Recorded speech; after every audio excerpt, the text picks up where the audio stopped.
Hi guys, ನಾವಿವತ್ತು ಎಲ್ಲಿದ್ದೀವಿ ಅಂದರೆ ಚುಂಚಕಟ್ಟ ದಾವಣಗೆರೆ ಮಿರ್ಚಿ ಮಸಾಲ ಅನ್ನೋ ಒಂದು ಚಿಕ್ಕ ಬಜ್ಜಿ ಅಂಗಡಿಗೆ ನಾವಿವತ್ತು ಬಂದಿದ್ದೀವಿ. ಇವರು 2021ರಿಂದ ನಡೆಸ್ಕೊಂಡು ಬರ್ತಿದ್ದಾರೆ.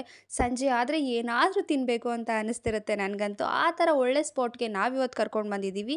ಸೊ ಇಲ್ಲಿ ತುಂಬ ವೆರೈಟೀಸ್ ಆಫ್ ಬಜ್ಜಿಗಳು ಸಿಗ್ತಿದೆ. ಹೀರೆಕಾಯಿ, ಬಾಳೆಕಾಯಿ, ಮೆಣಸಿನ್ಕಾಯಿ, ಆಲೂ ಬೋಂಡ, ಕ್ಯಾಪ್ಸಿಕಮ್ ಬೋಂಡ, ವಡೆ, ಉದ್ದಿನ ವಡೆ, ಇದೇ ಥರ ವೆರೈಟೀಸ್ ಆಫ್ ಬಜ್ಜಿಗಳು ಸಿಗ್ತಿದೆ. ಎಲ್ಲನೂ ಮಸ್ಟ್ ಟ್ರೈ ಅಂತ ಹೇಳ್ಬೋದು.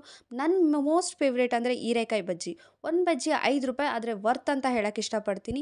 ಹಾಗೆ ಇವರು ಅವ್ರದ್ದೇ ಆದ ಯೂನಿಕ್ಯೂ ಡಿಶಸ್ಗಳನ್ನ ಕೊಡ್ತಾ ಬರ್ತಿದ್ದಾರೆ. ಅದೇ ಮಂಡಕ್ಕಿ ಮತ್ತು ಒಗ್ಗರಣೆ ಗಿರ್ಮಿಟ್. ಗಿರ್ಮಿಟ್ ಅಂತೂ ತುಂಬಾ ಚೆನ್ನಾಗಿ ಮಾಡಿಕೊಟ್ರು. ಅವ್ರದ್ದೇ ಆದ ಒಂದು ಪೌಡ್ರ್ ಹಾಕಿ ತುಂಬ ಟೇಸ್ಟಿಯಾಗಿ ಮಾಡಿಕೊಟ್ರು. ಜೊತೆಗೆ 2 ಮೆಣಸಿನ್ಕಾಯಿ ಬಜ್ಜಿ ಈಸ್ಕೊಂಡು ತಿನ್ನಿ, ಕಾಂಬಿನೇಷನ್ ಅಂತೂ ಮಸ್ತಾಗಿರುತ್ತೆ. ಹಾಗೆಯೇ ನಾನು ತುಂಬ ಇಷ್ಟಪಟ್ಟು ತಿಂದಿದ್ದು, ಫಿದಾ ಆಗಿದ್ದಂದರೆ ಅವ್ರು ಮಾಡಿಕೊಟ್ಟಿದ್ದು ಒಗ್ಗರಣೆಗೆ. ಅವ್ರದ್ದೇ ಆದ ಒಂದು ಮಸಾಲೆ ಹಾಕಿ, ಪೌಡ್ರ್ಗಳಾಕಿ ಮತ್ತು ನಿಂಬೆಹಣ್ಣೆಲ್ಲ ಹಾಕಿ ತುಂಬ ಬಿಸಿ ಮಾಡಿ ಸಕ್ಕತ್ತಾಗಿ ಮಾಡಿಕೊಟ್ರು ಒಗ್ಗರಣೆ ಅದಂತೂ ಮಸ್ಟ್ ಅಂದರೆ ಮಸ್ಟ್ ಟ್ರೈ ಅಂತ ಹೇಳಕ್ಕೆ ಇಷ್ಟಪಡ್ತೀನಿ. ಹಾಗೆಯೇ ಇವ್ರದ್ದೇ ಆದ ಮುರುಕು ಮತ್ತು ಮಿಕ್ಸ್ಚರ್ಗಳನ್ನ ಸೇಲ್ ಮಾಡ್ತಾ ಬರ್ತಿದ್ದಾರೆ. ಬಜ್ಜಿ ತಿನ್ನೋಕ್ಕೆ ಬಂದರೆ ಮನೆಗೆ ಅದನ್ನು ಕೂಡ ತೊಗೊಂಡೋಗ್ಬೋದು. ಕೊನೆಗೆ 2 ಸ್ವೀಟ್ ತೊಗೊಂಡು ಎಂಡ್ ಮಾಡಿದ್ವಿ. ಅದೇ ಡ್ರೈ ಜಾಮೂನ್ ಮತ್ತು ಜಿಲೇಬಿ. ತುಂಬಾ ಟೇಸ್ಟಿಯಾಗಿತ್ತು. ಸೊ ಈ ಸ್ಪಾಟ್ನ ನೀವು ಬಂದು ವಿಸಿಟ್ ಮಾಡಿ. ಇದೇ ಥರ ವೀಡಿಯೋಸ್ಗಾಗಿ ನಮ್ಮ ಚಾನಲ್ನ ಫಾಲೋ ಮಾಡಿ. ನೆಕ್ಸ್ಟ್ ಯಾವ ಥರ ವೀಡಿಯೋಸ್ ಬೇಕು ಅಂತ ಕಮೆಂಟ್ ಮಾಡಿ. Thank you guys.